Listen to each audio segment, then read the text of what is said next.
d'abord prendre en compte le fait qu'à l'heure actuelle, quasiment un quart de la population vivant en France est soit immigrée, soit enfant d'au moins un immigré, un quart.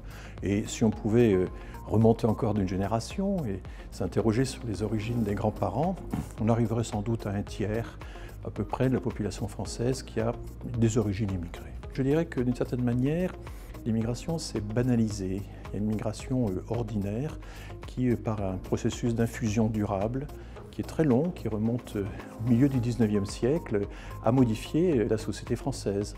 Et puis évidemment, les immigrés se sont eux-mêmes transformés au contact de la société française. Alors ça ne veut pas dire qu'il n'y a pas de problème. Il y a d'abord effectivement aussi des flux extraordinaires de migration, des flux abondants, soudains, qu'on avait mal anticipés.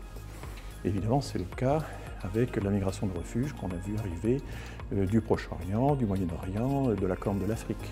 Là où la France est solide, ce n'est pas tellement dans sa force de frappe pour accueillir les réfugiés, c'est plutôt l'Allemagne qui a son équipement caritatif pour le faire, c'est dans l'attribution des titres de séjour et de la nationalité française qui finalement, bon an, mal an, progresse de façon assez régulière, assez continue.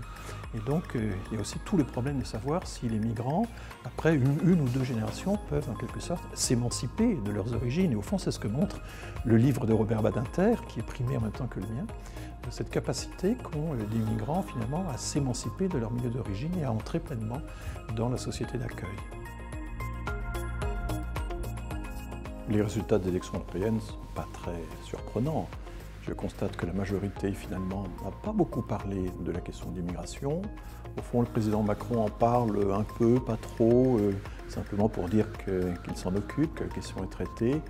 Mais évidemment, c'est à l'extrême droite qu'il y a une véritable polarisation, une véritable obsession sur la question de l'immigration. Par exemple, si on regarde les flux de demandeurs d'asile qui sont arrivés en France, et si on prend la précaution de regarder ce que ça représente par rapport à la population française, par rapport aux 66-67 millions d'habitants, si on fait une statistique per capita, comme disent les économistes, proportionnellement à la population, nous sommes au 19e rang européen par le nombre de demandeurs.